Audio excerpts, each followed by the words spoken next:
Danny, you were once a teammate of Scott Laughton's. Just can you maybe take us into how difficult it was to trade him today? Yeah, trading Scott Laughton was one of the most difficult thing I probably ever had to do as a GM. What he means to the Flyers, always been here, the type of person he is, the teammate that he is, how helpful he was to not just his teammates, the coaching staff, the community, him and his wife. At the end, it's kind of a cool ending for him, having a chance to go back home and with the tragedy that they've had to endure this season as a family, to be able to go home. It was tough to let him go. The return was amazing, and on top of it, giving him the chance to go play for his hometown team, I think is pretty cool. You told us a year ago that part of the reason you held on to him obviously was because you valued him for the culture, the culture setting aspect of it. What's your concern level with that now that you've taken him on top of, I guess, the prior move with Calgary? Yeah, there's no doubt that it's it's a little scary. He was a big part of the culture that we've I think been reestablishing the last couple of years. He was a big part of that. But at some point too, you got to let some of the young guys start to take over. We thank Scott for everything that he's done, and hopefully, he leaves a print on our locker room, and you see some of the young guys taking a step this year. When you think about Noah Cates, Owen Tippett, Tyson Forster, Bobby Brink have all elevated their play, and you hope that they can use what they've learned from Scott. Was it important to get you have 3 firsts in this coming draft. Was it important for you that the first round pick that you acquired was in a later year? I mean, is that? It was preferable, at some point too, because there's no guarantee that first round pick we will be picking. At some point, we hope to be one of those teams on the other side of the fence that are looking to acquire players. Like you mentioned, having 3 already this year, still our own next year. We felt, for us, that wasn't a problem to push it out that way. Those first round picks you saw today, you see on draft day, they're so valuable. It to me doesn't really matter. Even if it's pushed out a year or 2, they're still very valuable and a huge asset to have moving forward. So, we're excited to be able to move it out a little bit. What was the conversation, I guess, like with Scott Laughton? Emotional, from both sides. I mean, me personally, I played with Scott. I know him really well. He was a teammate for when he started in the league. So yeah, it was emotional for him, probably even more. Leaving everything he knows behind as far as the NHL, the only team he's ever played for. This is his family, so it was definitely tough. I think he had a lot of different emotions all at once. You could tell. There's one side that you feel you're losing something, and on the flip side, it's the opportunity is exciting for him. So it was a weird moment there for a few minutes. You also traded, well, it hasn't been officially announced, but Erik Johnson. Yeah, another one of your former teammates. Another teammate. Trading all the teammates away today. But yeah, in Erik's case, it's more of a favor to him to give him a chance to go chase a cup in a place that he played a lot of years, that he still has lots of friends. So it's not something that we were really looking forward to do.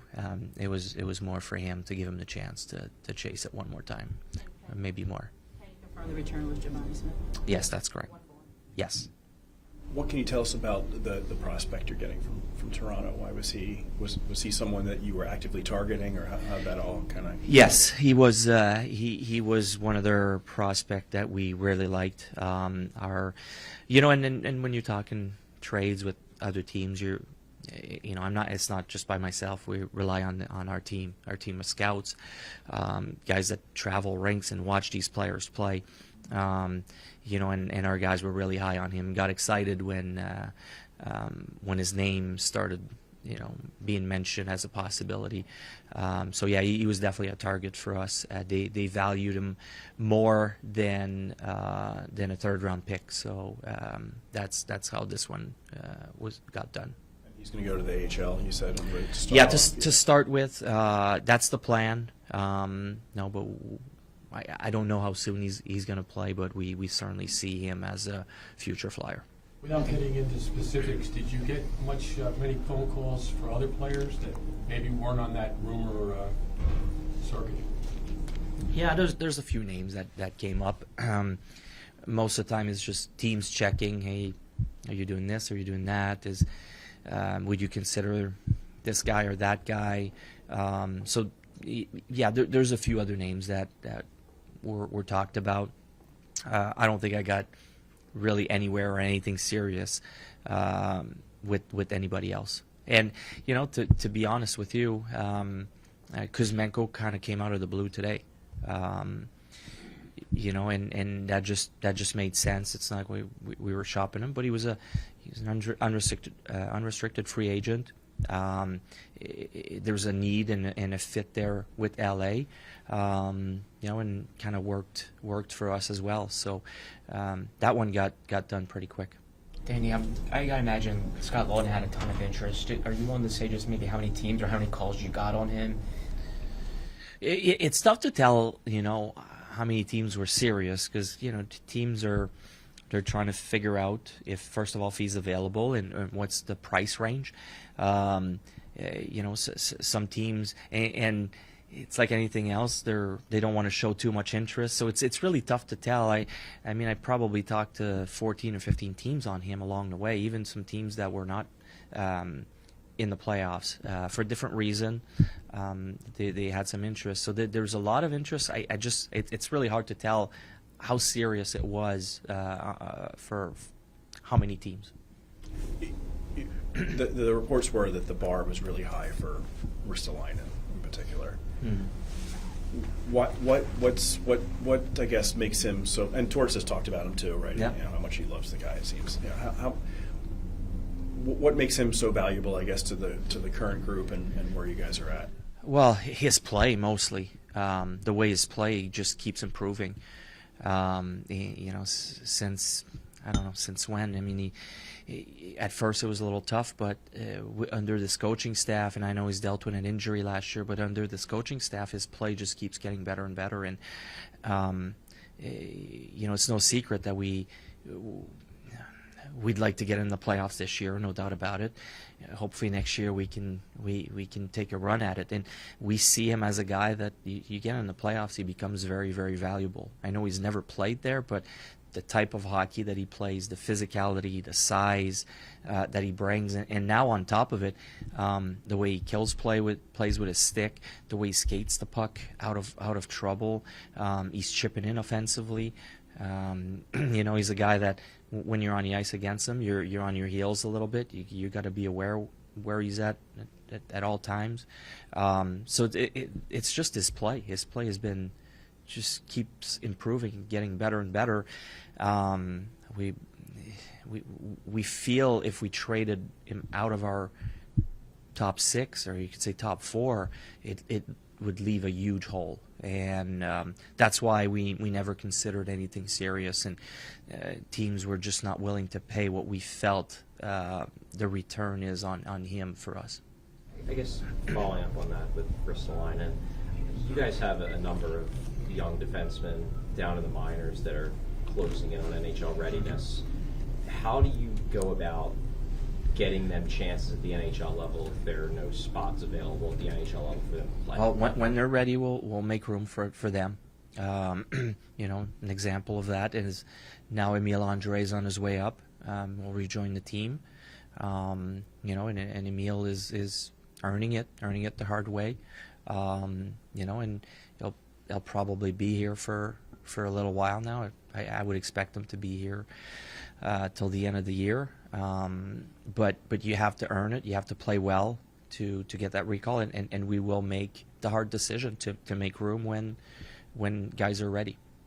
I know, for almost 2 years you've been in charge here. It's been mostly subtracting, right? Yeah. And for various reasons. I know GMs often say, like this time of year, you have a lot of conversations trying to set stuff up for the off season. When do you expect, I guess, to start adding? I wish it was now.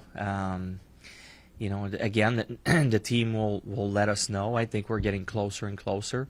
And we're looking into it now. We started doing that this trade deadline.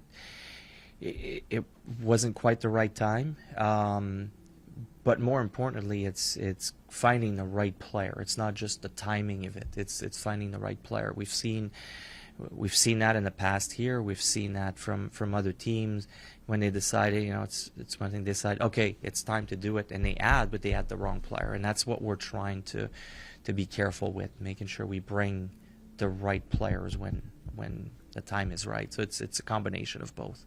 Hey, Danny, what would you say, broad-based, to the Flyer fans that are out there?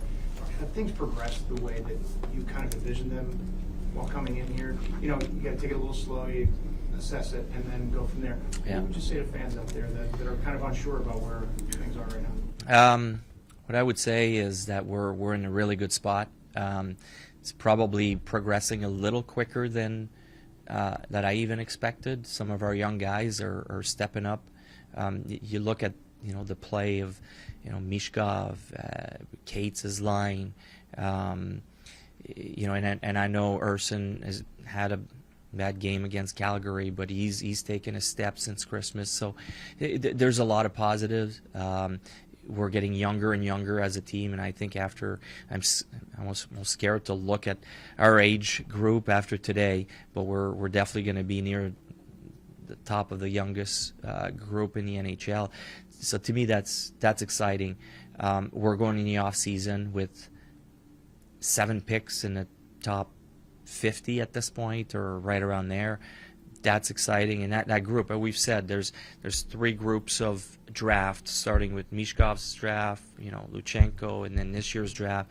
Those guys are going to be the bulk of our core players, we hope, in 5 years from now. So we're going in the right direction. We're really excited about that. The way I see it, we're just going to keep getting better and better. It's not going to happen overnight, and that's probably the toughest part, is the patience needed to get there. But I'm really excited about the way things are evolving. Dan, did you see examples while you were still a player, and then immediately after, examples of teams that more or less either made trades or went for a free agent for the sake of doing that, in your opinion? And you mean that didn't really work, you mean? Yeah. And does that weigh into the way you're approaching it now? Yes, in both ways. And then there's been additions that have been really good and helped turn a team around quick, and then there's ones that have hurt for a long time. So I don't have all the answers, but we're trying to be careful to bring in the right players, and not just that. It's not just about the timing thing. It's about the right type of players that we're going to need when the time comes. What's that? The right mix here? The right mix is a good way to say it. It's making sure you don't add up on top of what you already have, or there's going to come a time where we're going to have to take some chances when we know that. We just don't feel this is that time yet, or that player is available right now. Danny, I know John Tortorella has said a couple times, somewhat jokingly, that you guys aren't going to spend this upcoming summer, but it does look like you'll have some money coming off the books for this offseason. You spoke a little bit about it, but do you think you guys could maybe tap into free agency this upcoming offseason? It's possible. It's too early to tell who's there, who's not. We definitely have a little bit more flexibility. It looked like we were still last summer. We were still 2 years away from it. There's going to be a little opening this coming summer. It's too early to tell if it's the right time to be aggressive or if the right player will be there. Realistically, down the road, it's going to open up even more when some of the dead money is able to come off the books. But yeah, there's going to be a little opening this year, and it's possible that we're able to do some things with it, but I don't know to a degree yet. Nikita, you said that you guys were targeting him, but what was it about his game that makes him so interesting? He and I'll be honest, I rely a lot on our scouts for that. I haven't seen a lot of them. I've seen a few shifts here and there. He seems very energetic, big body that is strong on the puck, can make plays. What I was told is that he needs to work within a structure, needs to learn to work within a structure. But there's a lot there. The size, the energy, the competitiveness is what I was told is high end. You do have some room for other call-ups besides Emil now, so do you know which call-ups? Yeah, I think the plan, I would say right now the plan is to bring Lixell and Abels for the weekend. So that's something that we're, now that the shift goes, to the roster and eventually, our free agents and college players, junior players, what we're going to do with them and also the draft. So we kind of had a push here till 3 p.m. and now we're starting to shift towards different things. Is Jet? Could we see Jet back at some point? So that's all part of what we need to discuss and all the rules and what we're allowed to do. And I try to be careful and respectful to his junior team because they're battling for a playoff spot right now. So we're trying to be respectful there. But we're going to start looking into it a little deeper now. Thanks, Danny. Thanks, Danny. Thanks, guys.